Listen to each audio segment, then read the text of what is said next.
अस्सलाम वालेकुम जी, बिस्मिल्लाहिर्रहमानिर्रहीम। आज एक्सरसाइज 6.10 करेंगे और ये हार्मोनिक प्रोग्रेशन के बारे में है। Harmonic progression. अच्छा, अब इससे हार्मोनिक प्रोग्रेशन क्या होती है और इसे क्यों कहते हैं वो अभी ये चल के हम देख लेते हैं। अच्छा जी, पहला ये है कि मैं पहले पढ़ने से पहले आपको थोड़ा सा समझा दूं। पीछे हमने अभी तक पढ़ी है अरिथमेटिक प्रोग्रेशन, ठीक है। उसके बाद हमने पढ़ी है ज्योमेट्रिक प्रोग्रेशन। तो जो एच पी है वो समझ लें कि इनवर्स है इसके 1/AP के इनवर्स है। यानी कि AP की अगर हर टर्म को आप रिवर्स कर दें, इन्वर्ट कर दें तो एच पी बन जाती है, ठीक है। इसका मतलब है कि अगर फर्ज करें एक AP सिंपल सादी सी AP ये ले लें आप, ठीक है। तो H P corresponding H P क्या होगी, ये होगी हार्मोनिक प्रोग्रेशन 1/2, 1/3, 1/4 और 1/5, ये एच पी होगी। इसी तरह कोई भी 2, 4, 6, 8 अप टू सो ऑन, उसकी होगी 1/4, 1/2, 1/4, 1/6, 1/8, ये एच पी बन जाएगी। तो अब क्वेश्चन ये है कि इसका फायदा, एच पी का, ए पी की और जी पी की एप्लीकेशन हम देख आए हैं पीछे एक्सरसाइजेज में मौजूद थी। तो एच पी की कहाँ एप्लीकेशन हैं और इसको क्यों हम पढ़ रहे हैं और इसकी क्या ज़रूरत है, वो मैं अभी आपको चल के बताता हूँ। पहले हम देखें कि ये क्या क्या रहा है। ये बस इसमें यही है, इवन के एच पी की टर्म्स भी आप इसको इन्वर्स करेंगे और ए पी को आप सॉल्व करेंगे और फिर इन्वर्स कर देंगे तो एच पी आ जाएगी। तो एच पी को यानी कि सॉल्व करने के लिए ए पी आनी ज़रूरी है, अरिथमेटिक प्रोग्रेशन। अगर आपने वो स्किप किया है पीछे से एपी की कोई भी एक्सरसाइज या आपने एपी नहीं पढ़ी तो एचपी आप नहीं पढ़ सकते। काइंडली पीछे जाके एपी को रिवाइज कीजिए। अच्छा, a sequence of numbers is called harmonic sequence और harmonic progression if the reciprocal of its terms are in arithmetic progression. वही बात है कि इसका अगर रेसिप्रोकल इन टर्म्स का लिया जाए तो ये बनता है जो कि एपी में होगा, तो इसका मतलब है ये एचपी में है। The sequence 1, 1/3, 1/5, 1/7 is harmonic sequence since their reciprocals 1, 3, 5, 7 are in HP, AP. Remember that the reciprocal of 0 is not defined, so 0 cannot be the term of an harmonic sequence. वो AP में तो हो सकती है लेकिन HP में नहीं, फिर वो होगी। The general form of a harmonic sequence is taken as 1/A, 1/1, a1 plus d1 over a1 plus 2d up to so on, whose nth term is 1 over a1 plus n minus 1 into d। तो ये अगर आप ऊपर ये इनको neglect करें, ये जो ऊपर हैं फर्ज करें कि ये नहीं है, तो सिर्फ ये नीचे वाली टर्म्स अगर हैं तो ये आपको साफ नज़र आ रहा है कि ये एपी में है, तो उनका जब हमने इन्वर्स किया तो वो एचपी में चले जाएंगे। अच्छा जी, इधर अब देखें कि find nth and eighth term of HP. nth और एट्थ टर्म फाइंड करनी है। एचपी की पहले एपी आप कन्वर्ट करेंगे, ठीक है। ये एचपी है, उसे एपी में कन्वर्ट किया 258 हो जाएगा। तो एपी में अब ये A1 2 हो गया, 5 डिफरेंस जो है 5 - 2 या 8 - 5 3 है। इन सब वैल्यूज़ को पुट टुगेदर करेंगे, an is equal to a1 plus n minus 1 d, we have an is equal to 2 plus n minus 1 3, ये 3n minus 1 होगा। thus the nth term of given sequence is 1 over an is equal to 1 over 3n minus 1।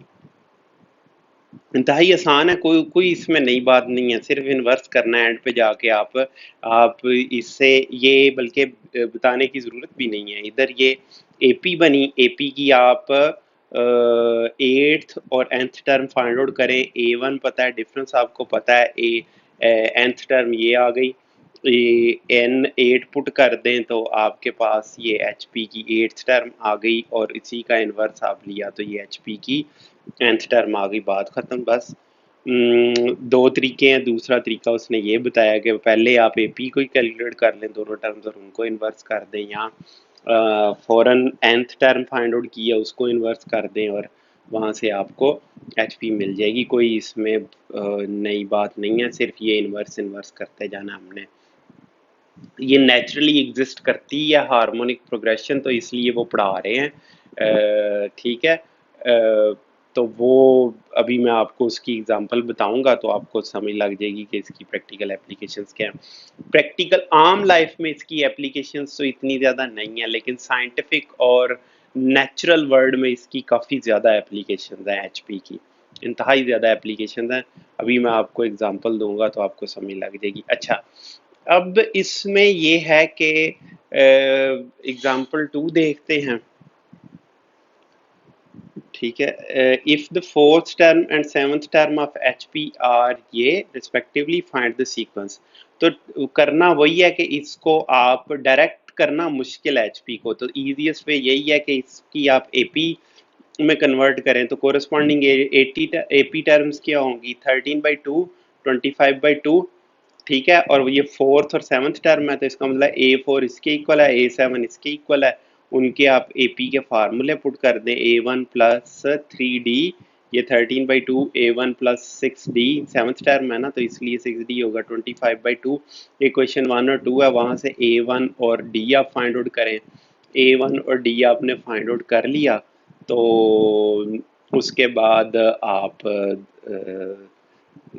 कौन सी term कहा था उसने, find the fourth and seventh term are दी, find the sequence. अच्छा, A1 हो गया तो बस ठीक है, उसमें आप डिफरेंस ऐड करते जाएं और उनका इन्वर्स कर लें तो आपके पास ये HP आ जाएगी, ठीक है।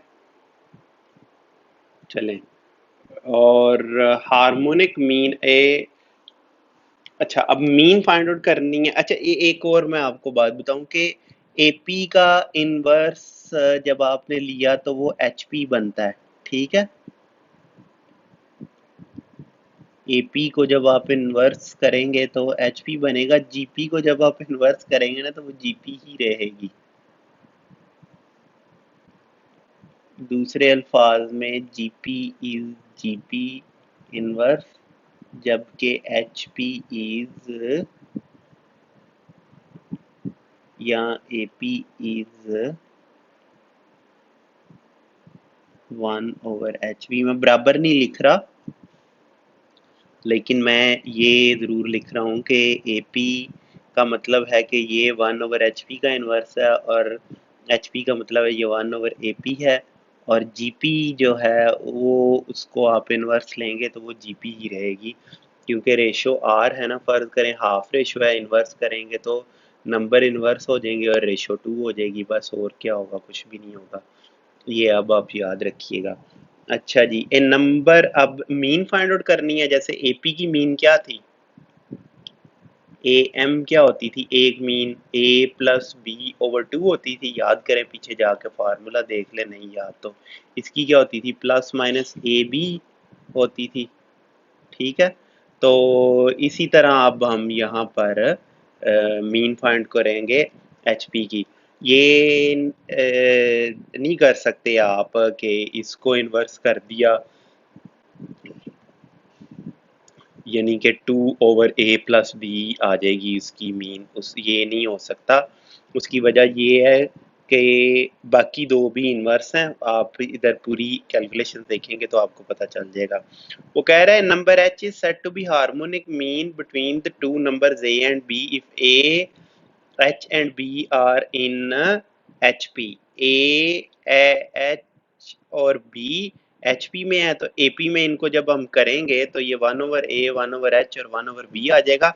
1/H जो है वो इस ये 1/B प्लस 1/A, यानी कि वही फार्मूला हम अरिथमेटिक मीन वाला लगा रहे हैं, सिर्फ अब इन्वर्स फॉर्म में है ये, ठीक है। अब जब इसका इन्वर्स लेंगे तो ये आएगा और ये आपके पास मीन आएगी। ये आपने गौर से इसको देखना और समझना, ये नहीं कर देना कि AM को इन्वर्स करके, यानी कि जितने भी फार्मूले एचपी के ड्राइव करने हैं वो एचपी की टर्म्स को इन्वर्स करके एपी में जाके फिर फार्मूले आपने ड्राइव करने हैं। ये नहीं कि जो फार्मूले एएम के पहले ही ड्राइव्ड है उनको इन्वर्स कर देना है। Sometimes they will be true, sometimes they will not be true, जैसे कि इस केस में ट्रू थे। इस केस में देखें कि आपने ए एन को इन्वर्स कर दिया था तो ये है, लेकिन मीन के केस में ऐसा नहीं है। उसकी वजह आपके सामने ड्राइव हुआ है तो आपको समझ आ जानी चाहिए कि ऐसा क्यों है। फार्मूले से अगर आपने डायरेक्ट निकालना तो ये फार्मूला लगेगा 2ab over a plus b। अब आगे आया n harmonic means between two numbers.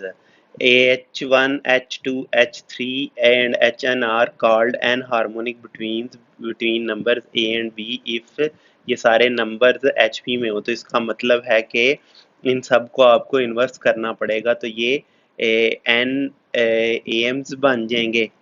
तो वो n एम्स ये 1 ओवर a होगा और a1 a2 जो कि इन्वर्स करेंगे hp में है will be the required n ah 1 over a और 1 ओवर b में ये आप a1 a two an find out करेंगे, उनको इन्वर्स करेंगे तो आपको h1 h2 hn मिल जाएगा। ये n HMs होंगे बिटवीन a एंड b। कोई मसला नहीं है, इंतहाई आसान है। देखें find 3 harmonic means between 1 over 5 and 1 over 17। इनको जब आप इन्वर्स करेंगे तो 5 और 17 हो जाएंगे। तो उनके दरमियान, अब इनके दरमियान ये नहीं कर देना 5 और 17 के दरमियान आप h लिख बैठे, ठीक है, ये ऑलरेडी इन्वर्टेड है, रिवर्स इन्वर्स्ड है, तो इसलिए h1 लिखेंगे। इनके दरमियान ये a लिखेंगे, h1 2 3 और 17 करेंगे तो ये गलत है। अगर आपने ये करना है तो वो 1 ओवर 5 ये h1 h2 h3 और 1 ओवर 17 ये आपने करना है, ये नहीं कर बैठना। ये आपने गौर इस पे ज़हन में रखना है ये सारा, ठीक है। चलें, let a1 a2 and a3 be 3 AMs between 5 and 17, that is 5 a1 a2 a3 and 17 are in AP। ये AP में है। using an is equal to a1 plus n minus 1 d we get 17 is equal to 5 plus 5 minus 1 d जो कि 4d is equal to 12 है और d 3 के equal है। thus a1 is equal to 5 plus 3 into d, यानी कि वही हम तरीका इस्तेमाल करेंगे जो हमने पहले इस्तेमाल किया था एपी के मीन्स फाइंड आउट करने का। और एक दफ़ा एपी के मीन्स फाइंड आउट हो जाएंगे तो हम वहाँ से उनको इन्वर्स करके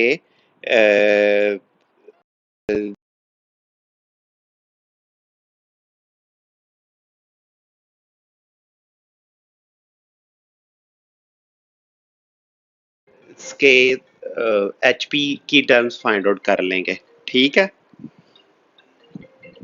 अब कह रहा है कि फाइंड एन, अच्छा अब एग्जांपल 4 में आप देखें कि वो कह रहा है कि एन एच एम ए और बी में फाइंड आउट करने हैं। वो बेसिकली फार्मूला डेवलप करने लगा तो वो एग्जांपल दे दिया उसने। तो A1 A2 A3 और AN तक है और ये A1 ओवर A और A1 ओवर B आपके पास HP में AP में आ जाएंगे, ठीक है। इनके दरमियान जो A1 A2 A3 होंगे up to so on AN वो AP में होंगे, ठीक है। यूजिंग फार्मूला अब आप इस्तेमाल करेंगे A N is equal to वही जो ए पी का फार्मूला है उसमें अब आप ये ए एन 1 ओवर बी और ए वन जो है 1 ओवर ए है और ये देखें n minus one d into d, n minus one into d है ना। तो यहाँ टोटल टर्म्स ये ए से लेके ए एन तक एन थी और ये दो टर्म्स, तो total terms n plus two हो गई। n plus two minus one उसको d से मल्टीप्लाई किया। अब आप यहाँ से d की वैल्यू फाइंड आउट करेंगे और वहाँ से आप a1 कैपिटल A1 जो कि इक्वल होगा A1 प्लस डी के। अब ओवर 1 प्लस डी की वैल्यू आप रख दें तो ये आपके पास फार्मूला ये आ जाएगा। ठीक है, ये आई वुड रिकमेंड कि आप ये फार्मूला इस्तेमाल करने की बजाय ना डायरेक्टली फाइंड आउट करें, जैसे कि मैंने आपको आगे चल के एक्सरसाइज में करवाई हैं। तो वो ज़्यादा बेहतर है। मतलब वो तरीका आगे चल के हम देख लेते हैं। अभी जब एक्सरसाइज शुरू होगी तो वो फिर हम देख लेंगे कि किस तरह करने हैं। अच्छा जी, अब relations between arithmetic, geometric and harmonic means. अब हमें पता है कि जो अरिथमेटिक मीन होती है वो ए के इक्वल है और geometric mean square root A B के इक्वल है, और एच पी अभी हार्मोनिक मीन अभी हमने पीछे कैलकुलेट की है वो A two A over A plus B के इक्वल है। ठीक है,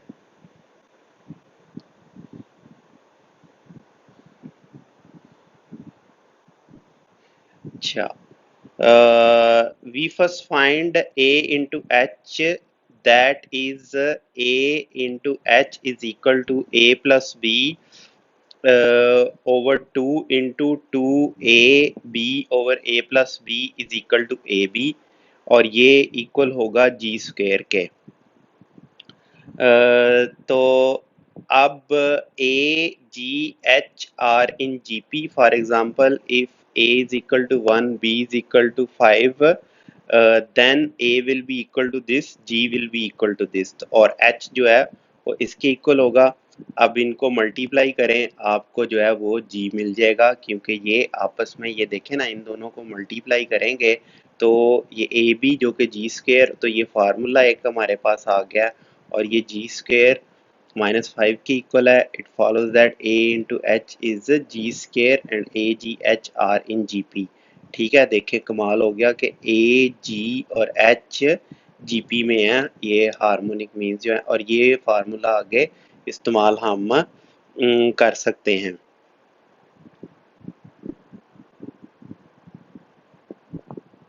अच्छा जी, अब ये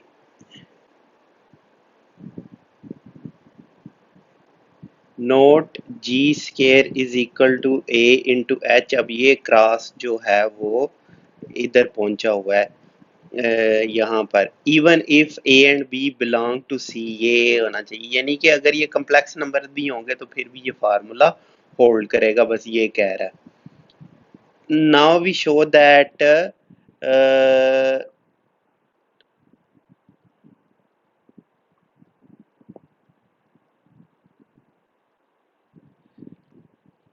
now we show that a is greater than h for any two distinct positive real numbers. A is greater than h if a plus b over 2 is greater than 2ab over a plus b, or a plus b square is greater than 4ab, or a plus b square minus 4ab is greater than 0. A minus b square will be greater than 0.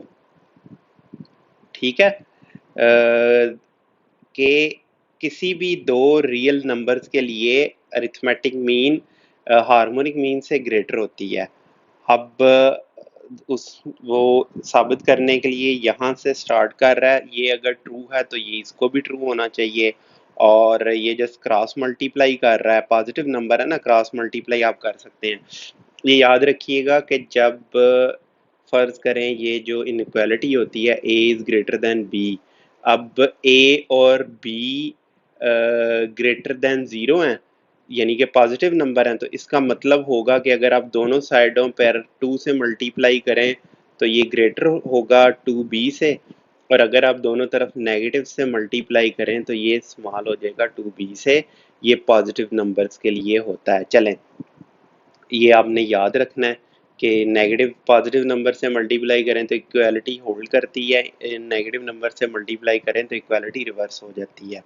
तो इसलिए ये distinct positive real numbers की वो बात कर रहा है कि A is greater than H if A plus B over 2 is greater than इतना। क्रॉस मल्टीप्लाई करें इसको, इसको ऊपर दोनों तरफ से इक्वल ऐड या सब्ट्रैक्ट करने से इक्वालिटी होल्ड करती है, वो रिवर्स नहीं होती। तो इसको अब कंप्लीट फार्मूले की फॉर्म में लिखा जा सकता है। ठीक है, इसे जब आप ओपन करेंगे तो A square plus B square plus 2ab होगा, जो कि -4ab की वजह से A square plus B square -2ab हो जाएगा, और उसका ये कंप्लीट फार्मूला बनेगा स्क्वायर वाला। और तो ये ट्रू ही है, क्योंकि जब दो पॉजिटिव नंबर्स का डिफरेंस आप उसे स्क्वायर कर रहे हैं, चाहे ए नेगेटिव बी, आपको पता है ना ये इसके इक्वल होता है बी नेगेटिव ए स्क्वायर के, तो ये भी पॉजिटिव नंबर है, ये भी पॉजिटिव नंबर है। ठीक है, तो इसका मतलब है कि ये अगर पॉजिटिव नंबर है तो ग्रेटर देन 0 होगा, which is true because a and b is a real number and the square of real numbers is always positive। ये बराबर नहीं हो सकते a और b। क्यों नहीं हो सकते, ये आप पे छोड़ा, जरा गौर करें क्यों नहीं हो सकते ये।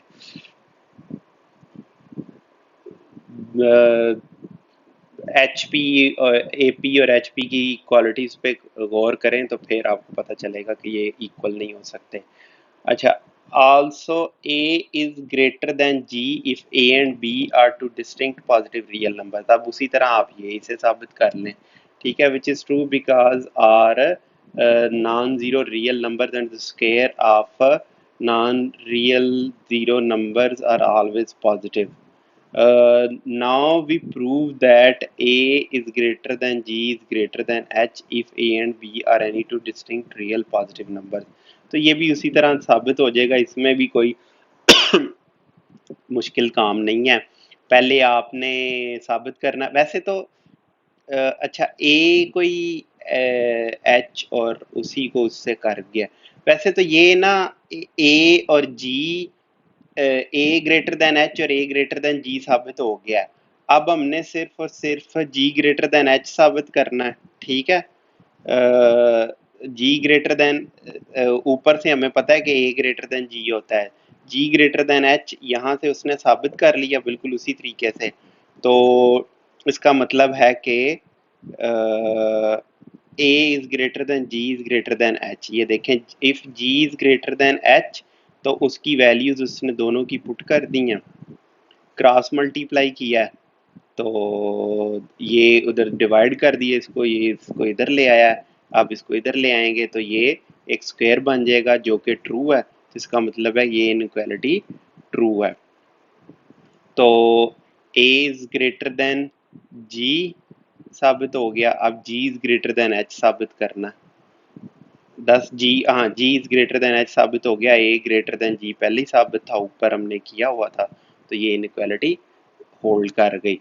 अब वो देखें दूसरी, ये देखें, ये कह रहा है a is greater than g is greater than h if a and b are two distinct positive real numbers and g is equal to this one.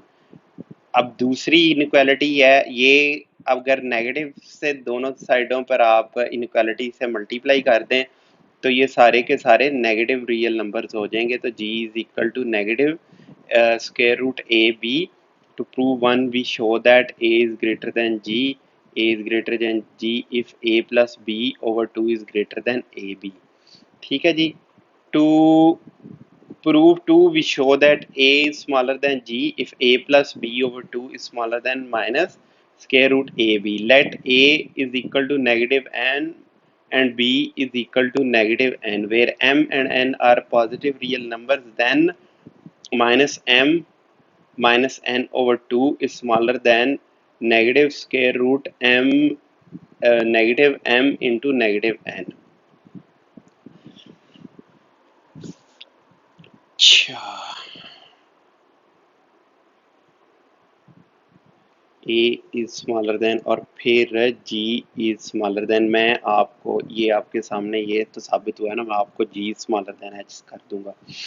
Late a is equal to negative m and b is negative n, where m and n are positive numbers, then आप ये लिख सकते हैं ना, उस just उसमें values put कर रहा है, इसमें पुट की, और इसका मतलब है कि दोनों साइडों को आप नेगेटिव से मल्टीप्लाई करें तो ये इनइक्वालिटी आ जाएगी और ये ग्रेटर देन हो जाएगा, which is true that is a is smaller than g। similarly we can prove that this, ये मैं आपको साबित कर देता हूँ। जी क्या है? जी इस केस में नेगेटिव ए बी है इज स्मॉलर देन एच क्या आपके पास नेगेटिव टू ए बी या बल्कि plus a b over A plus b है। ये ए बी खुद नेगेटिव हैं, ये इधर नेगेटिव आप साथ नहीं लगा सकते। तो इसको फिर आप उसी तरह सब कर लें जी कि ए अगर नेगेटिव है तो वो नेगेटिव एम के इक्वल है और बी अगर नेगेटिव है तो वो नेगेटिव एन के इक्वल है, जबकि एम और एन ग्रेटर देन जीरो है, कोई पॉजिटिव नंबर्स हैं तो वो आप इधर पुट कर दें। तो ये एम एन हो जाएगा स्मॉलर देन नेगेटिव बल्कि प्लस टू एम एन होगा और नीचे एम, ये एम और एन जब मल्टीप्लाई होंगे आपस में तो पॉजिटिव ही आएगा ना। अब दोनों साइडों को नेगेटिव से आप मल्टीप्लाई कर दें तो एम एन होगा और ये ग्रेटर हो जाएगा two M n will be m plus N.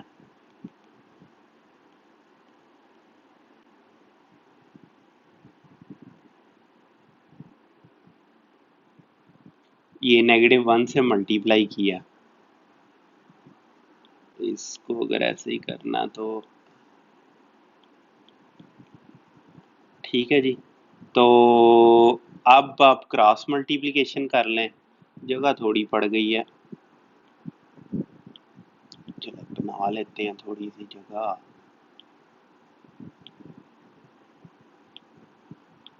अब क्या होगा, ये क्रॉस मल्टीप्लाई कर दें, ये उधर आ जाएगा, ये two M N square root M N होगा तो ये two M N square root M plus N होगा, M plus N minus two M N greater than zero, ये होगा square root M minus square root n square is greater than 0 which is true. That means h, थोड़ा सा इनको ऊपर करें तो नीचे जगह बन जाएगी ये लिखने की। That means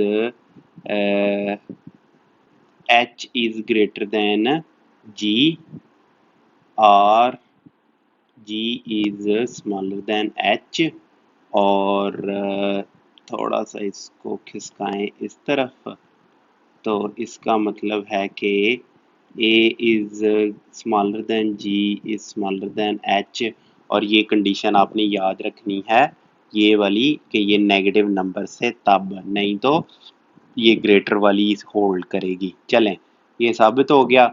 अब हम एक्सरसाइज शुरू करते हैं 6.10।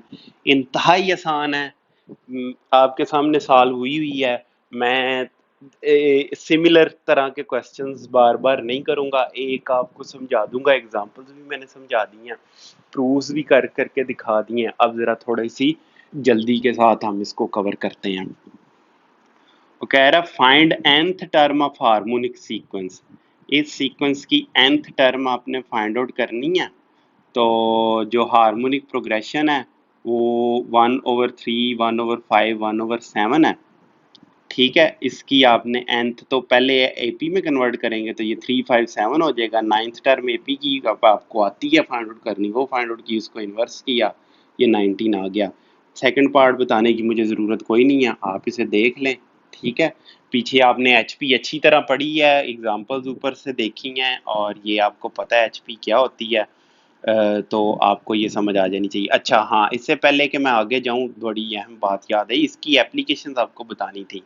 ये प्रैक्टिकल लाइफ की यहाँ इतनी एग्जांपल्स नहीं होंगी, अलबत्ता इसमें आपको बताया था कि ये मैथमेटिकली और साइंटिफिकली बड़ी अहम है। साइंटिफिक और रियल नेचुरल वर्ल्ड में इसकी एप्लीकेशंस बहुत ज़्यादा हैं, वो मैं अब आपको दिखाऊं। चलो चलते हैं इधर, ये निकाल के रखी हुई है, ये देखें 4 ईयर सीरीज एग्जांपल्स।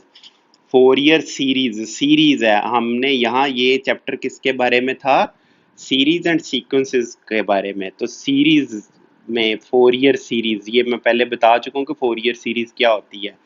मैं वो प्रिज्म की एग्जांपल दे चुका ना कि एक लाइट वाइट लाइट को प्रिज्म से गुजारा जाए तो वो अपने 7 रंगों में डिजॉल्व हो जाती है। तो ये देखें, ये एक स्क्वायर वेव है ना, ये ब्लू, ये स्क्वायर वेव है जिसका टाइम पीरियड ये टी है, ये यानी कि यहाँ से टाइम पीरियड यहाँ से लेके यहाँ तक है, यहाँ यहाँ मिडल से लेके मिडल तक ले लें तो ये टीपी है कि पीक पीक टाइम इसका इतना है। यहाँ पे पीक है ना, इसकी वैल्यू ए ज़ीरो है, यहाँ पे वैल्यू इसकी ज़ीरो है, यहाँ पे ए है, तो ए इसकी पीक वैल्यू है जबकि ज़ीरो इसकी लोएस्ट वैल्यू है। तो इसलिए टीपी रखा हुआ है कि कितने टाइम के लिए ये पीक पे रहती है। तो इसका जो फार्मूला होगा या इसको इस तरह लिखा जा सकता है कि एक्स ऑफ टी, इस एक्स ऑफ टी क्या है, फंक्शन है, जैसे जैसे एफ ऑफ एक्स पढ़ा था उसी तरह एक्स ऑफ टी है। एफ की जगह एक्स आ गया और एक्स की जगह टी आ गया। तो एक्स ऑफ टी यानी कि इसका मतलब है कि एक्स कोई फंक्शन है जो कि ये फंक्शन है और वो टाइम पे डिपेंडेंट है। डिपेंडेंट और इंडिपेंडेंट वेरिएबल का आपको नहीं पता तो आगे सेकंड ईयर के फर्स्ट स्टार्ट ही फंक्शन से होना है। फंक्शंस पहले भी मैं थोड़े बहुत पढ़ा आया हूँ आपको सेकंड चैप्टर में, वो आप देख सकते हैं वहाँ जाके। और फर्स्ट ये आपके इसी फर्स्ट ईयर के मैथमेटिक्स में, और सेकंड ईयर का आपका मैथमेटिक्स स्टार्ट ही फंक्शन से, पहला topic he functions and limits है, वो हम चल के देखेंगे। तो ये बता रहा है कि इतने टाइम के लिए, ये देखें ना, इतने टाइम के लिए ये वेव टी बाई हाफ, ये यानी कि टी बाई हाफ, यहाँ से उसने इसे minus T P over half, ये इसको 0 पॉइंट, ये 0 टाइम लिया हुआ है, उससे पीछे नेगेटिव टाइम और इससे आगे पॉजिटिव टाइम है। ये देखें टाइम नेगेटिव भी होता है, कैसी बात है, ये पॉजिटिव है, ये मैथमेटिकली टाइम नेगेटिव भी होता है। वो उसकी यानी कि आज का वक्त है, जो मौजूदा इस वक्त जब आप ये वीडियो देख रहे हैं वो हाल है, उसे टी ज़ीरो कह लें, और उससे पहले जो माजी है उसको नेगेटिव से रिप्रेजेंट कर लें, जो फ्यूचर है उसे पॉजिटिव से रिप्रेजेंट कर लें। ये इसकी मैथमेटिकल और प्रैक्टिकल एक्सप्लेनेशन है। ठीक है जी। अच्छा, अब ये टी हाफ है और ये टी हाफ इसका पीरियड है, टी जो टाइम है, ठीक है। इसको इन्वर्स करेंगे, टी को इन्वर्स करेंगे तो आपको फ्रिक्वेंसी मिल जाएगी, f is equal to 1/t, physics में आपने पढ़ा होगा। तो ये वेव है, इसकी जब हम फोरियर सीरीज लेंगे ना, कोसाइन सीरीज भी उसे कह रहा है। क्यों कोसाइन सीरीज कह रहा है कि फोरियर सीरीज जो है वो साइन और कोसाइन में कन्वर्ट कर देता है। ये देखें, ये पढ़ें क्या कह रहा है। This document drives the Fourier series coefficients for several functions. अब सिर्फ कोफिशिएंट्स क्यों ड्राइव कर रहे हैं, इसलिए हम ड्राइव कर रहे हैं कि कोफिशिएंट्स ही हमें पता चल जाए तो आगे काज और साइन फंक्शन हम खुद लगा लेते हैं। काज 50 इसके टाइम पीरियड पे डिपेंड करेगा कि जो काज फंक्शंस आएंगे उनकी फ्रिक्वेंसी क्या होगी। ये 1/t कर दें तो इसकी फ्रिक्वेंसी आएगी, जितनी इसकी फ्रिक्वेंसी होगी ना उसी के हिसाब से जो साइन फंक्शंस होंगे उनकी फ्रिक्वेंसी होगी। तो आ जाके हमने सिर्फ कोफिशिएंट्स ही फाइंड आउट करने हैं। तो जो इससे कोरिस्पॉन्डिंग इसमें जो छुपे हुए हैं, ये बहुत सारे, ये जो स्क्वायर वेव है ये बहुत सारे साइन या कोसाइन, एक ही बात है, साइन और कोसाइन आपको पता है। ये मैं इधर बताऊं आपको कि आपको पता है कि ये साइन है, हाँ ये साइन वेव है ना, और आपको पता है कि ये कोसाइन वेव है। तो ये आप देखें, थोड़ा सा इसको शिफ्ट कर गया हूं मैं, बस ये देखें कि इसमें इसमें और इसमें क्या फ़र्क है, थोड़ा सा शिफ्टिंग का ही फ़र्क है ना। इसे पकड़ के मैं खींच के थोड़ा सा आगे ले जाऊं तो ये यही बन जाएगी, वही 90 डिग्री का फ़र्क होता है ना, यानी कि काज थीटा प्लस 90 डिग्री ये होता है साइन थीटा के इक्वल, ठीक है, काज थीटा प्लस हाँ जी, ठीक है। तो ये यहाँ नेगेटिव साइन थीटा ये इसके इक्वल होता है। तो इतना ही फर्क होता है दोनों में, 90 डिग्री का फर्क होता है। तो साइन कोसाइन सीरीज कह लें, साइन कोसाइन को स्टैंडर्ड माना जाता है क्योंकि वो 1 से स्टार्ट होती है और साइन 0 से स्टार्ट होती है। तो इसमें साइन और कोसाइन में कोई फर्क नहीं है, सिर्फ शिफ्टिंग का ही फर्क है। The function shown here are fairly simple, but the concept extend to more complex functions. देखा है? This document derives the Fourier series coefficients for several functions. इसको अब समझ लें कि Fourier series, ये समझ लें कि white light है, ठीक है, जो कि बहुत से साइन कोसाइन का मजमूआ है।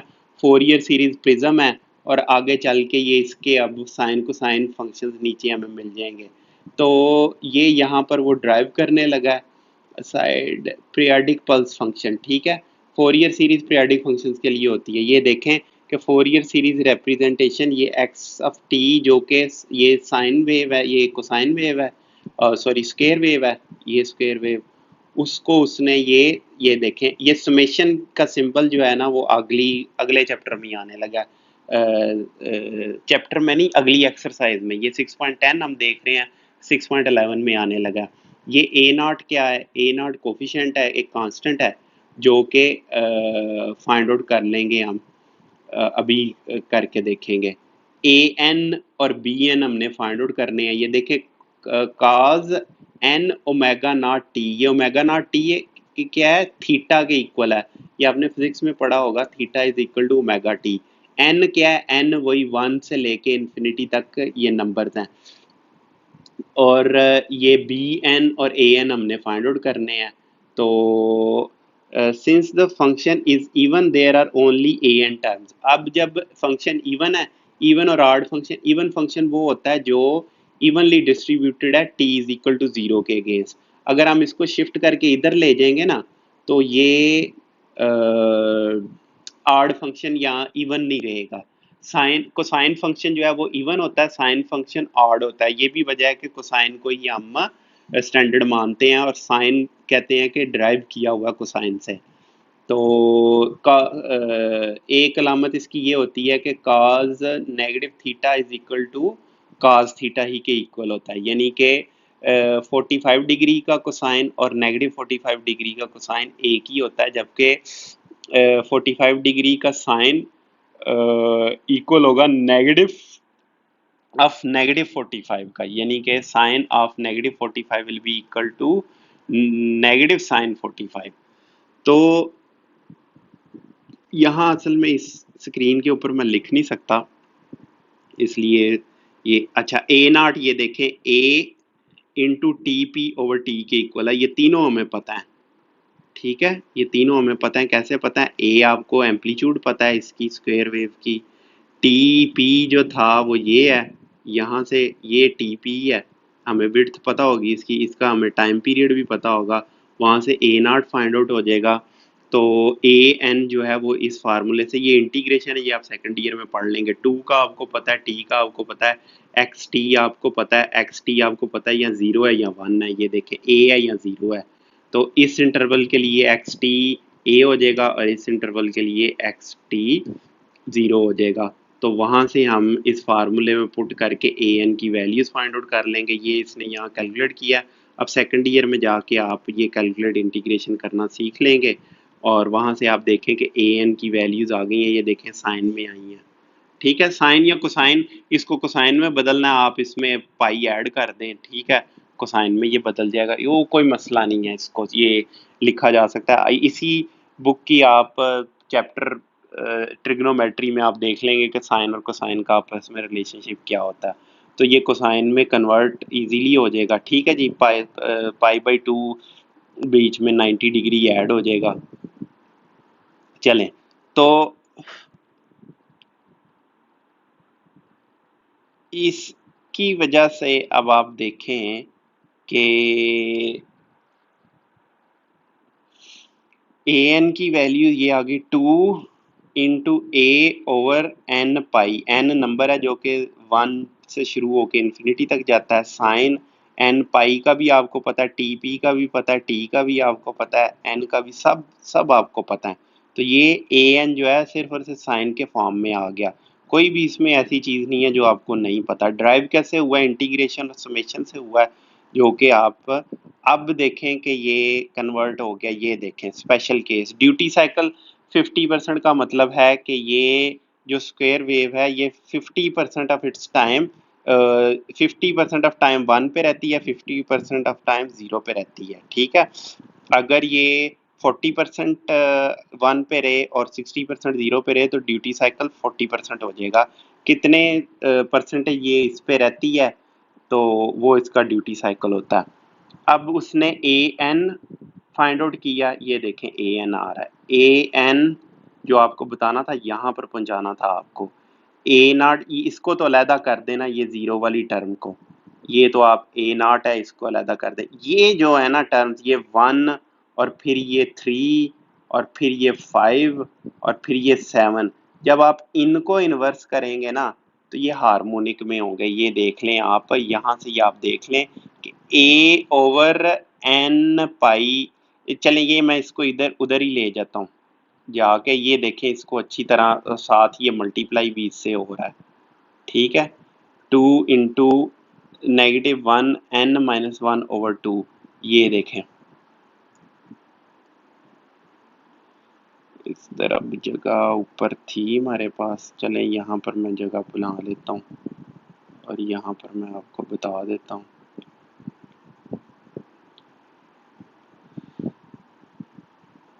टू पाई ओवर एन नहीं, 2a over N pi into -1 n-1। अब आप इधर n की वैल्यू 1 से पुट करना शुरू कर दें, तो जब आप पुट करेंगे a ओवर पाई वैल्यू आ जाएगी। ये आप याद रखें कि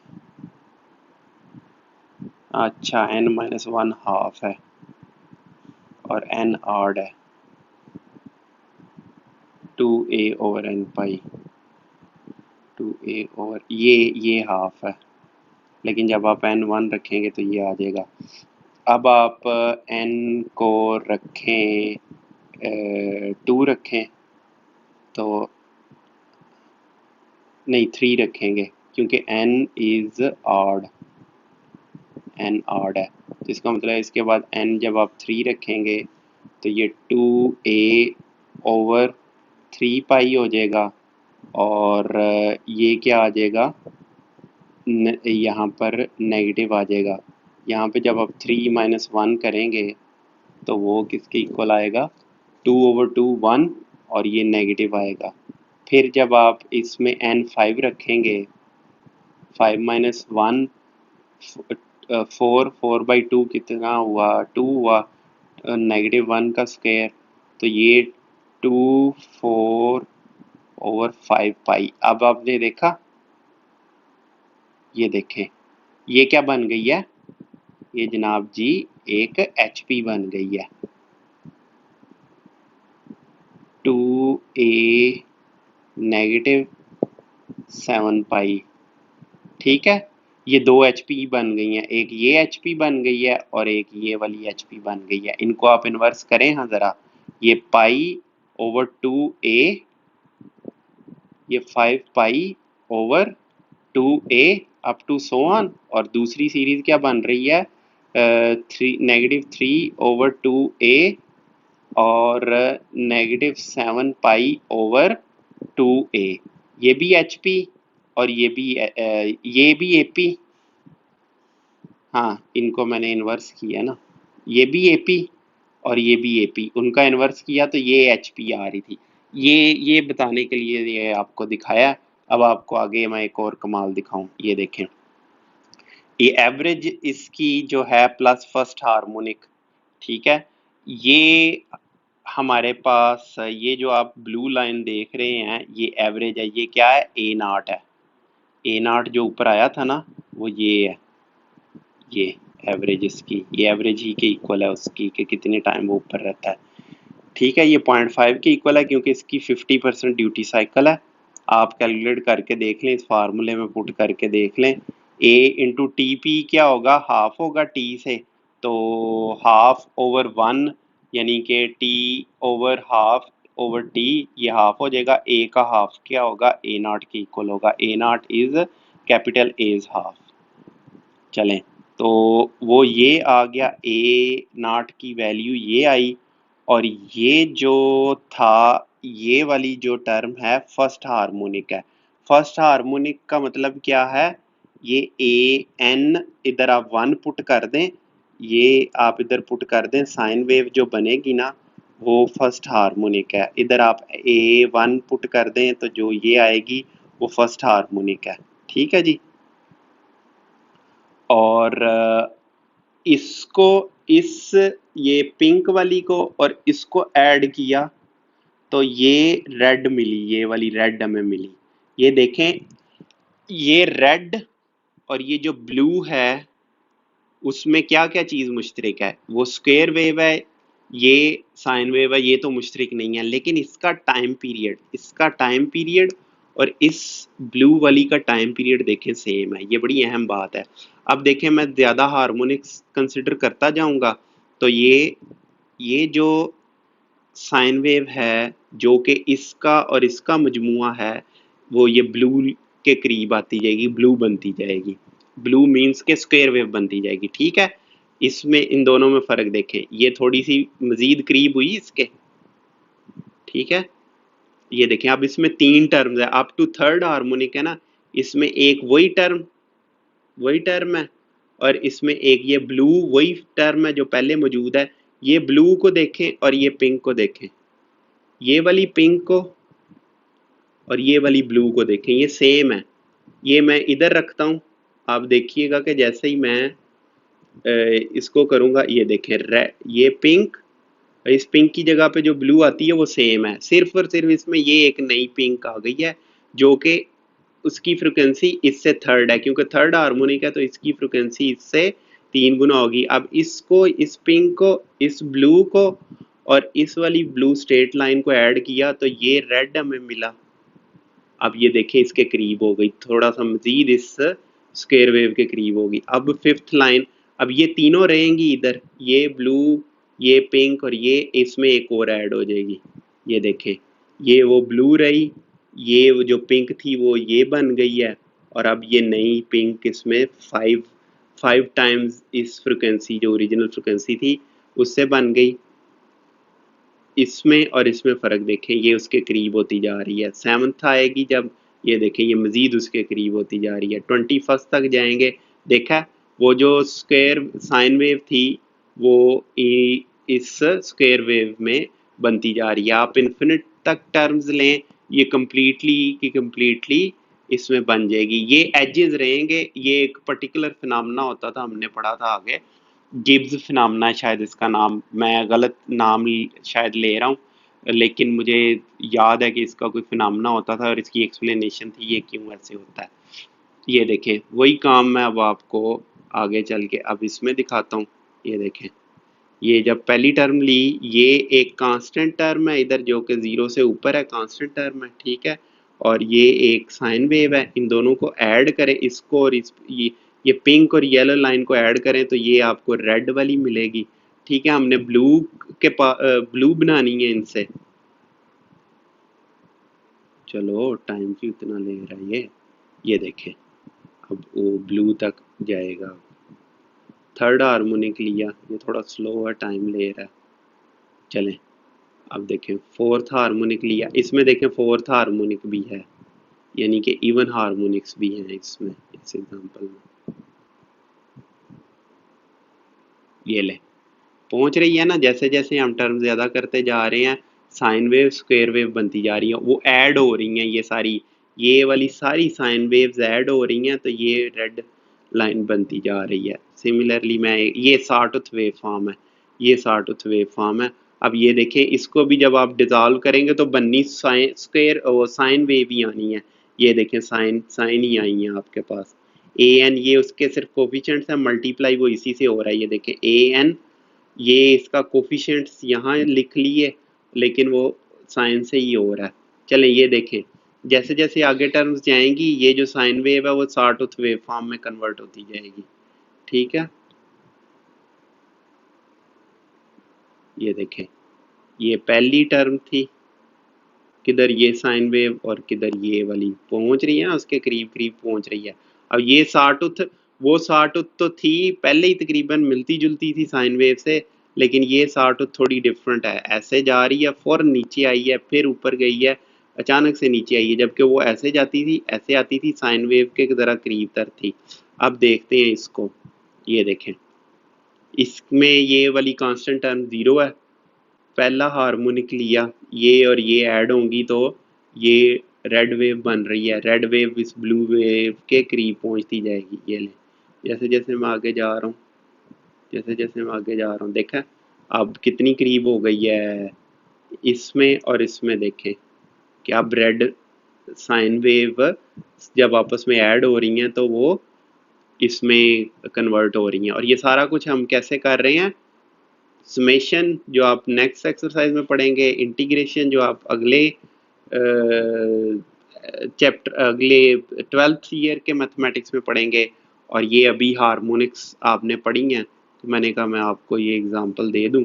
ये देखिए अब इतनी मुश्किल सी कैसी वेव है, लेकिन ये पीरियोडिक वेव है तो साइन वेव्स ही इस्तेमाल करके ये बन जाएगी। ठीक है, ये देखें पहले ही मैं करके देख रहा था रात को।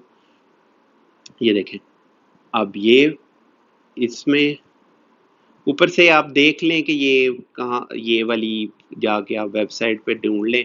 मैं कोशिश करूंगा कि इसके नीचे ये लगा दूं, इसका लिंक दे दूं इसका, ताकि आपने भी जाके ये खुद देखना हो तो देख लें इसको। वैसे तो मैंने काफ़ी डिटेल से इधर दिखा दिया है, किसी ने इस तरह स्टेप्स देखने हैं तो वो यहाँ से देख ले। ठीक है, यहाँ थोड़ी देर रोका मैंने, फिर यहाँ पे थोड़ी देर रोका, और फिर यहाँ पे रोका तो ये पूरा कवर हो गया। चलें, लिंक नहीं भी मिलता आपको तो यहाँ से भी आप पॉज करके इसको देख सकते हैं। अच्छा, ये किया up to second harmonic, up to third harmonic, up to fourth harmonic, up to fifth harmonic, up to 20th harmonic, ये और ये फ़र्क देखें। ठीक है जी, ये सारी ये जो साइन वेव्स हैं पहली और आखिरी में फ़र्क देखें। पहली में सिर्फ एक ही साइन वेव थी, ठीक है, ये वाली साइन वेव थी, ये पिंक वाली साइन वेव है, उसको ऐड किया इसमें कांस्टेंट में तो ये रेड वाली साइन वेव मिली। अब ये सारी ये कांस्टेंट और ये सारी साइन वेव्स कितनी ज़्यादा है, अप टू 20th हार्मोनिक है ना, कितनी ज़्यादा साइन वेव्स हैं। ये आखिरी वाली देखें, ये आखिरी पिंक 20 उसका टाइम्स पीरियड 20 टाइम्स स्मॉल है, फ्रिक्वेंसी इसकी 20 टाइम्स ज़्यादा है। तो उन सब को ऐड किया तो ये वाली हमें वेव मिल गई। ये कैसे हुआ, हमें कैसे पता चला, कितनी मैग्नीट्यूड होनी चाहिए, और ये देखें यहाँ कम्प्लेक्स आ रहे हैं नंबर्स, कम्प्लेक्स उसके कोफिशिएंट्स आ रहे हैं, तो कोफिशिएंट्स कम्प्लेक्स भी हो सकते हैं और ये एनालिसिस अच्छा खासा कम्प्लेक्स हो जाता होता है। तो कम्प्लेक्स नंबर्स की भी आपके सामने एप्लीकेशन आ गई। ठीक है, कि फोरियर सीरीज में भी कम्प्लेक्स नंबर इस्तेमाल होते हैं। तो ये सारे करके तो फिर ये आपको ये ये वेव मिली। और कहाँ से एक साइन वेव और इसका कोई आपस में ताल्लुक नजर आता है? कोई कह सकता है कि ये साइन वेव और ये आपस में जो है ना, इनका बड़ा गहरा ताल्लुक है, बुनियादी ताल्लुक है। ये देखें साइन वेव्स ऐड की, टक वो वाली वेव इतनी अजीबोगरीब वेव बन गई। That's mathematics for you. चलें, अब एक्सरसाइज की तरफ आते हैं। ये मैंने पार्ट 1 एक्सप्लेन कर दिया, कुछ भी नहीं है। अब ना मैं ये पार्ट 2 एक्सप्लेन करूँगा, ना ही मैं ये 2 एक्सप्लेन करूँगा, सिर्फ क्वेश्चन पढ़ देता हूँ कि 12th term of following harmonic series आपने फाइंड आउट करनी है। तो हार्मोनिक सीरीज है, उसके कोरिस्पॉन्डिंग एपी है, एपी की 12th टर्म फाइंड आउट की, इन्वर्स किया तो एचपी आ गई। इसी तरह इसका पार्ट 2 है, आपके सामने सोल्यूशन है, देख लें। अब है, कह रहा है थर्ड पार्ट में कह रहा है, चले मैं इधर थोड़ा रोक देता हूँ अगर आपने नोट करना तो ये देख लें अच्छी तरह। ठीक है जी, चलें 3-4 सेकंड काफ़ी हैं, पॉज करें सोल्यूशन। अगर वैसे तो इसके नोट्स नीचे दिए हुए हैं लिंक में, आप देखें तो ये इसके नोट्स आपको मिल जाएंगे। अच्छा जी, अब कह रहा है कि 5 हार्मोनिक मीन्स हमने इंसर्ट करनी है बीच में। तो ठीक है, ये दो नंबर्स हैं, उनके दरमियान ये हार्मोनिक मीन्स होंगी। अब इनको इन्वर्स करेंगे। ठीक है, 1/h1 भी आप लिख सकते हैं, लेकिन वो a1 के इक्वल है, तो ये 5/2 हो जाएगा, -5/2, और ये 2/13, 13/2 हो जाएगा।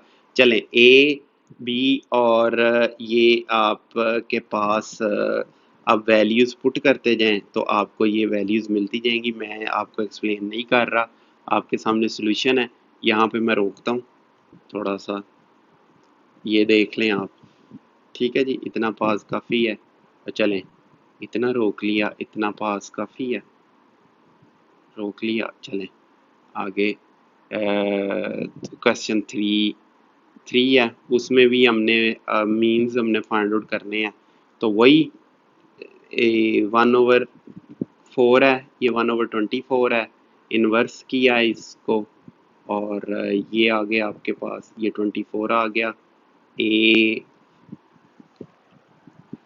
A4 आ गया, B24 आ गया और N आपको पता है कि बस काउंट ही करना और N 7 के इक्वल है, B आपको पता है कि इसकी इक्वल होगा N-1 24, D फाइंड आउट किया। अब जिस वैल्यूज पुट की आपने सारे फाइंड आउट कर लिए आपने, A1 A2 ए कैपिटल A1 जो है वो मीन है, फर्स्ट मीन है, सेकंड थर्ड फोर्थ और फिफ्थ मीन आपने फाइंड आउट किया, इन सबको इन्वर्स किया, HP आ गया आपके पास। क्वेश्चन 4 है, insert 4 harmonic between the given numbers. फिर वही क्वेश्चन है, कोई मुझे बताने की ज़रूरत नहीं है, आप देख लें। इधर मैं पॉज करता हूँ, अच्छी तरह आप इस क्वेश्चन को देख लें, ठीक है, इतना मेरे ख्याल में काफ़ी है पॉज। यहाँ पे पॉज किया, ये देखें, ये सोल्यूशन एंड पे ये मीन्स फाइंड आउट किए, ठीक है, वही ए पता है, बी पता है हमें, बी और डी फाइंड आउट किया, डी से ये वैल्यूज पुट की, ये मीन्स आ गए और ये हमारे पास आ गए और बात ख़त्म। आगे हमने पार्ट 2 भी हमने क्लियर कर दिया। फिर इसी तरह इसका पार्ट 3 है और ये है, चलें ये फिफ्थ में वो कह रहा है if the 7th and 10th terms of HP are इतना respectively find the 14th term. अगर 7th और 10th टर्म HP की 1/3 और 5/21 है तो 14th टर्म फाइंड आउट करें। तो वो आप H7 ये है, H10 ये है, H14 है, इन्वर्स करें इनको, ठीक है, उसके कोरिस्पॉन्डिंग A7 3 हो जाएगी, कोरिस्पॉन्डिंग A10 ये हो जाएगी। A14 फाइंड आउट की मैंने, A14 को इन्वर्स किया तो H14 कैपिटल आना चाहिए था यहाँ, H14 5/29 आएगा। अब ये कह रहा है 5 is a harmonic mean between 2 and B find B। 2 और B के दरमियान ये क्वेश्चन 7 है, ठीक है। क्वेश्चन 6 भी, the first term of HP is 1 -1/3 and fifth term is 1/5, find the 9th term. तो इनको इन्वर्स कर लें सबको, तो कोरिस्पॉन्डिंग आपके पास APs आ जाएंगी, AP की A9 फाइंड आउट की तो वहां से आपके पास HN आ गई। अब कह रहा है कि 5 is the harmonic mean between 2 and B। 2 और B के दरमियान 5 हार्मोनिक मीन है तो AP क्या हो जाएगी 1/2 1/5 1/B। अब आपने यहाँ से इसको और इसको ऐड करें तो ये, और डिवाइड करें 2 पे तो ये इसकी इक्वल आएगी, ठीक है। वहां से मैंने B की वैल्यू फाइंड आउट की, उसे इन्वर्स की है, B खुद ही जो है वो HP है। ये आपने अब इन चीज़ों का ख्याल रखना है आपने कि किसको कौन सा आप सिंबल दे रहे हैं। अगर आप इधर 1/B ही कह देते इसको तो फिर आपके पास यहाँ पे जो B वैल्यू आनी थी, 1/B फाइंड आउट की है ना, तो 1/B ही फिर आपका HP की आखिरी टर्म होनी थी। ये अब आप क्या साइन करते हैं उसके कोरिस्पॉन्डिंग आपने बड़ी एहतियात से फाइंड आउट करना है। If the numbers 1/k, 1/2k and 1/4k are in harmonic sequence, find k। कुछ भी नहीं है, ये 3 नंबर हैं, ये हार्मोनिक सीक्वेंस में, इनका इन्वर्स करेंगे तो ये AP में होंगे। ये आपको पता है कि अगर ये AP में है तो ये इसके दरमियान मीन होगा। हाँ, ये ऐड बीच में एक सम प्लस आना था, ठीक है जी। वहाँ से आपने k फाइंड आउट कर लिया तो k आपके पास 3 आ गया, k फाइंड आउट करना आपने, ठीक है जी। ये HP से स्टार्ट किया, कोरिस्पॉन्डिंग AP फाइंड आउट की, मीन लगाया कि ये जो है वो ये प्लस ये डिवाइडेड बाई 2 है, ये प्लस ये डिवाइडेड बाई 2, तो यहाँ से हमने K की वैल्यू फाइंड आउट कर ली। क्वेश्चन 9 में वो कह रहा है कि find N A power N+1 B power N+1 over AN plus B power N may be HM between A and B। तो A और B के दरमियान ये HM है तो इसकी N की वैल्यू फाइंड आउट करें। तो ये HM है तो इसका मतलब है कि ये 2AB बी ओवर ए प्लस बी के भी इक्वल होगा। ये फार्मूला पीछे हमने डिराइव किया था। अब इनको इक्वल कर दें, क्रॉस मल्टीप्लाई करें, टर्म्स को आगे पीछे करें ज़रा, ठीक है, और ये इससे कैंसिल हो जाएगा, ये इसे इसके नीचे ले जाएं, तो इसका मतलब है कि ये यहाँ से बस अहम है, बाकी तो टर्म्स क्रॉस मल्टीप्लाई करके टर्म्स उधर ले गया, कॉमन ले लिया, ए माइनस बी और ए माइनस बी कैंसिल हो गया आपस में, A over B power N plus one है, A over B power N plus one, और ये जो रेशो ली इनकी हमने इसको डिवाइड किया ना इसके ऊपर, तो ये वन के इक्वल आया। तो अब ये वन के इक्वल ये तभी होगा जब n प्लस वन जीरो के इक्वल होगा। n प्लस वन जीरो के इक्वल का मतलब है कि n नेगेटिव वन के इक्वल है, ठीक है जी। ये एक्सपोनेंट्स वाला वो फार्मूला आपको पता होना चाहिए, नहीं पता तो मैट्रिक का मैथ जाके दोबारा देखें। अच्छा जी, AP if a square b square and c square are in AP, show that a plus b c plus a and b plus c are in HP। अच्छा, इस तरह का ना मैं पहले आपको क्वेश्चन करवा चुका हूँ, और ठीक है हम कर लेते हैं इसको दोबारा। ए पिछली एक्सरसाइज में इससे मिलते जुलते क्वेश्चन किए थे। एपी जो है वो ए स्क्वायर बी स्क्वायर और सी स्क्वायर है, तो वो कह रहा है कि शो करो कि ए प्लस बी सी प्लस ए और B plus c H P में है। अगर ये एच पी में है तो इनका वो फार्मूला लगना चाहिए ना इसके ऊपर कि ये C plus A will be equal to A, यानी कि ए plus B into B plus C divided by A plus B plus C, ठीक है ना। इस तरह करके ये वाला फार्मूला इसके ऊपर लगना चाहिए फिर, यानी कि इसको खुद ब खुद उसके इक्वल हो जाना चाहिए। तो यहाँ से मैंने स्टार्ट किया, ए पी में है तो इसका मतलब B square minus A square will be equal to C square minus B E square, तो ये वन के इक्वल है, ठीक है। H P A plus B C plus ए और बी प्लस सी के इक्वल है, तो उसके कोरिस्पॉन्डिंग एपी क्या आ गई हमारे पास, ये वाली एपी आ गई, इसको इन्वर्स किया। अब इनको भी मैंने इनका डिफरेंस ले लिया, ठीक है, इनका डिफरेंस लिया।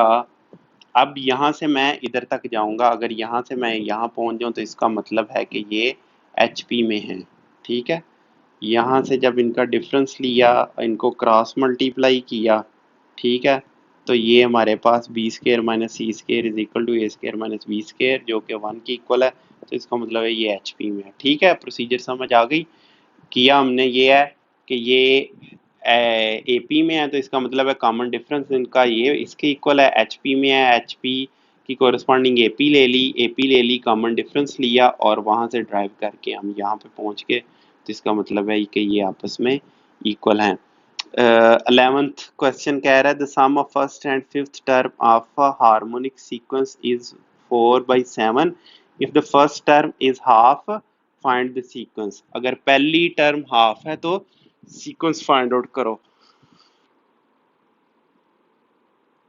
बहुत आसान है, H1 आपके पास ये है और ये इन दोनों का सम उसने दे दिया, तो H5 जो है इसके इक्वल होगा, वो आप H1 दिया हुआ है, वहाँ से H5 आ गया, H5 का मतलब है A5 आ गया हमारे पास, वहाँ से D निकाल लिया क्योंकि A1 दिया हुआ है, इसका H1 को इन्वर्स करेंगे तो A1 आ जाएगा ना, जो कि 2 के इक्वल है।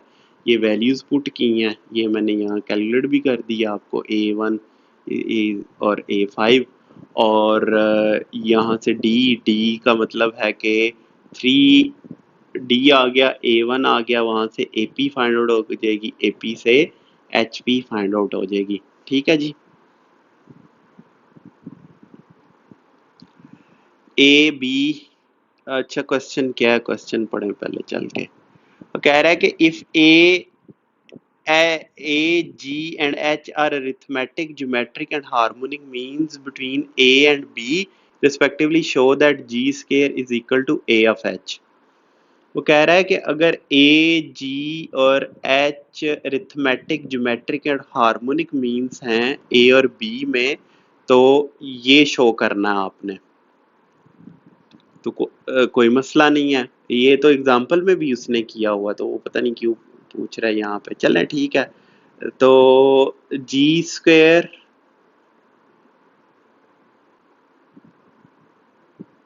हम पहले इसकी लेफ्ट साइड ले लेंगे या राइट हैंड साइड से स्टार्ट कर लिया, तो वो ए एच है, उसकी वैल्यूज पुट कर दें, ए की, ए एच, ए की और एच की, इनको सिंप्लीफाई करें, इसमें लिखें तो ये इक्वल है, इधर लिखना चाहिए था, ये इक्वल है जी के और स्क्वायर के, और इसको हम मैथ में, चलें जी, और इसको लिखना चाहिए था कि ये इक्वल है लेफ्ट हैंड साइड के।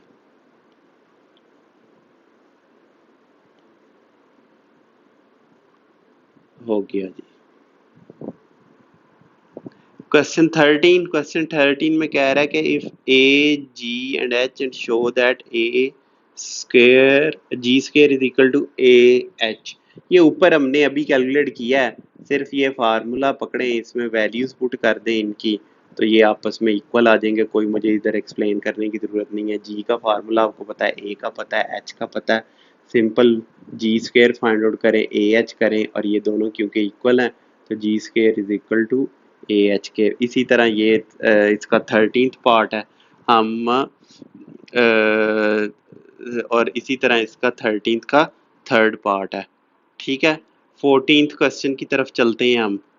14th क्वेश्चन में वो कह रहा है find a g h and verify a is greater than ji is greater than H if ये, एक मैं कर देता हूँ, दूसरा आपके सामने खुद ब खुद ही हो जाएगा कि ये ए और बी ये हैं, ए फाइंड आउट किया, ठीक है, जी फाइंड आउट किया फार्मूला पुट करके, एच फाइंड आउट किया, तो ये इससे हमें पहले ही पता चल रहा है कि ए जो कि 4 है, 5 है, 5 is greater than 4, 4 is greater than 3.2, ये 3.2 है, ये 3 मल्टीप्लाइड बाई 2 नहीं है, तो A is greater than G, 5 is greater than 4, 4 is greater than 3.2, तो ये इसके इक्वल आ गया। इसी तरह आपका ये साबित हो जाएगा। अब नेगेटिव है तो इन्वर्स हो जाएगा, आपको हम ऊपर साबित करके आए थे, ठीक है। ए की वैल्यू पुट करें, क्वेश्चन 15 है ना, उसमें वो कह रहा है क्वेश्चन 15 में, ये देखें, find a g and h and verify that a smaller than g smaller than h, ठीक है, नेगेटिव नंबर दें तो ये साबित करें आप, तो ए जी और एच आप फाइंड आउट करें तो आपको खुद ब खुद पता चल जाएगा ए smaller than g smaller than H. यहाँ पे ये -3/2 आना चाहिए था, क्या कर दिया, ये नेगेटिव, चलें इसी तरह इसका पार्ट 2 आप खुद कर लीजिएगा, इंतहाई आसान है, इसी तरह फार्मूले में पुट करके आपको वैल्यूज़ मिल जाएंगी और वो आपके सामने ही होंगी कि ये उससे छोटी हैं, ठीक है। आपको अभी आप इस काबिल हैं कि आपको ये क्वेश्चन ना करवाया जाए, बहुत ही आसान है। और अब क्वेश्चन 16 है, क्वेश्चन 16 में वो कह रहा है if h m and a m between two numbers are 4 and 9/2 respectively find the number, यानी कि दो नंबर हैं ए और बी, फाइंड फर्ज कर लें ए और बी दो नंबर हैं, उनके दरमियान हार्मोनिक मीन जो है वो 4 के इक्वल है, अरिथमेटिक मीन 9/2 के इक्वल है, ए और बी फाइंड आउट करना है। तो ठीक है, हमें पता है कि एच किसके इक्वल होता है, a 2ab over a plus B के, और जो ये है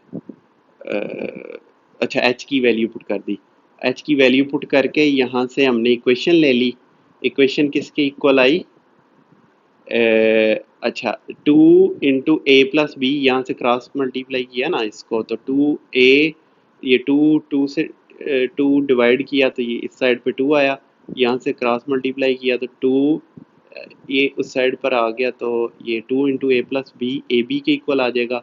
अब हमें पता है कि अरिथमेटिक मीन 9/2 के इक्वल है, तो इसके इक्वल है, वहाँ से वैल्यूज पुट कर दी, A plus B over 2, 9/2 cross multiply किया तो ए प्लस बी 9, ये इक्वेशन और ये इक्वेशन इनको साइमल्टेनियसली सॉल्व करें और इसका हल निकाल लें आप, ठीक है। ये चैप्टर 4 बड़ी तफसील से मैंने पढ़ाया, नहीं पढ़ा तो जाके वो पढ़ें, और ये आपको इक्वेशन सॉल्व करनी आनी चाहिए। मैंने इधर आपको ग्राफ प्लॉट करके इसकी वैल्यूज़ निकाल दी हैं। ये इक्वेशन थी ए एक्स प्लस वाई माइनस 9, यानी कि सॉफ्टवेयर में एक्स और वाई मुझे लिखना पड़ा। ये कौन सा सॉफ्टवेयर है ये मैं बता दूंगा आपको आगे चल के, अभी आपको ज़रूरत नहीं है इसकी। A plus B is equal to 9, और वो ये स्ट्रेट लाइन प्लॉट हुई है, और जो ऊपर ये वाली इक्वेशन थी 2a plus b minus a b, वो ये पैरा हाइपरबोलिक टाइप की है। ये भी आप हम सेकंड ईयर में चल के पढ़ लेंगे। इनको सॉल्व करें और ये सोल्यूशन आ जाएगा 6 और 3, 3 और 6, यानी कि ए 3 भी होगा और बी 6 होगा, ए 6 भी हो सकता है और बी 3, दोनों ही वैल्यूज़ होल्ड करेंगी। सिमिलरली बिल्कुल वही तरह उसी तरह का क्वेश्चन है, सिर्फ जीएम आ गया इस क्वेश्चन में। ऊपर वाले क्वेश्चन में एएम था, ठीक है। तो यहाँ मैं लिख दूँ solve 1 and 2 to get a b की वैल्यू आप खुद सॉल्व कर।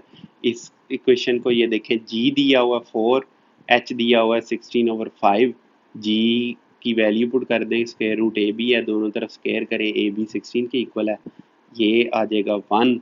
एच की वैल्यू आप पुट कर दें, क्रॉस मल्टीप्लाई करें, ये इक्वेशन आ जाएगी, ठीक है। एक आप काम इसमें कर सकते हैं कि ए बी की वैल्यू यहाँ पर डायरेक्टली पुट कर दें, तो ए 8, चलें ये भी मैं अब आपको कर ही दूँ इधर।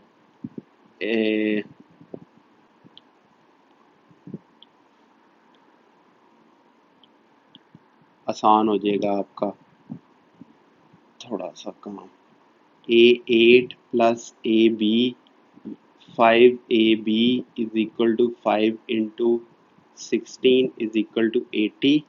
तो इसका मतलब है कि a plus B is equal to किसके बराबर है, a प्लस बी 10 के इक्वल है।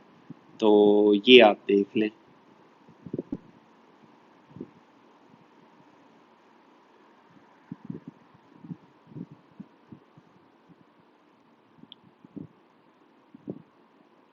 चलें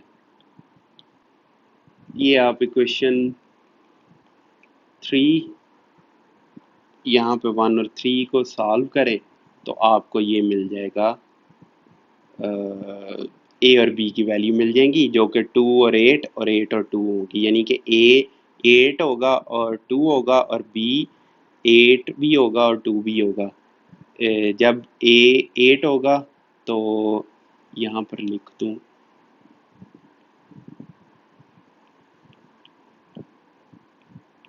a is equal to 8, b is equal to 2, or a is equal to 2, b is equal to 8। चलें जी, if positive gm and hm between two numbers are 4 and 5, find the numbers। Question 17, अच्छा ये ऊपर कर लिया हमने।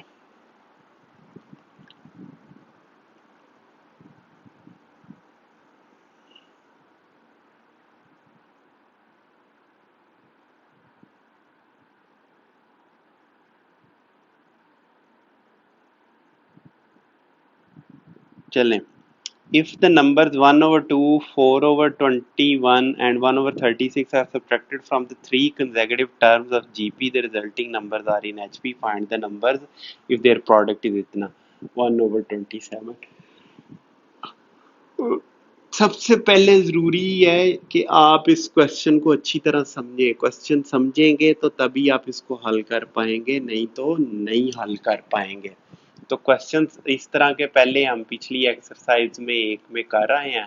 तो question ये है कि वो कह रहा है कि जो जीपी है वो उसमें सब्ट्रैक्ट किए जाएं ये नंबर्स, तो वो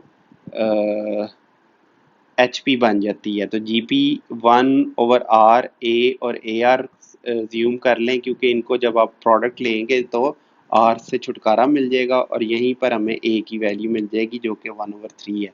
अब इसमें से ए ओवर आर में से हमने 1/2 सब्ट्रैक्ट किया, ए में से 4/21, ए आर में से 1/36, तो वो एच पी में है।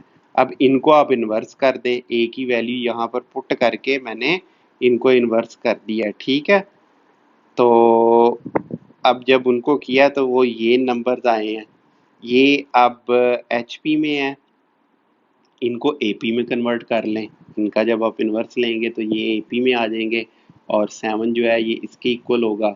जब आप इसका मीन लेंगे तो ये इक्वेशन आएगी। इस इक्वेशन में से आप आर की वैल्यू फाइंड आउट कर लें।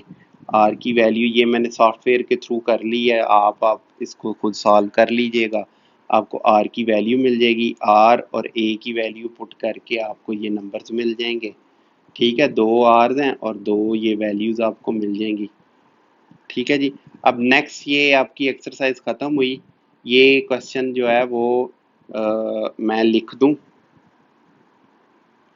I have skipped some steps, please complete them। चलें जी, इजाज़त दीजिए, अपना ख्याल रखिएगा, अपने इर्द गिर्द के लोगों का भी। अगले लेक्चर में एक्सरसाइज 6.1 के साथ 6.11 के साथ हाजिर होंगे। अपना ख्याल रखिएगा, इजाज़त दीजिएगा।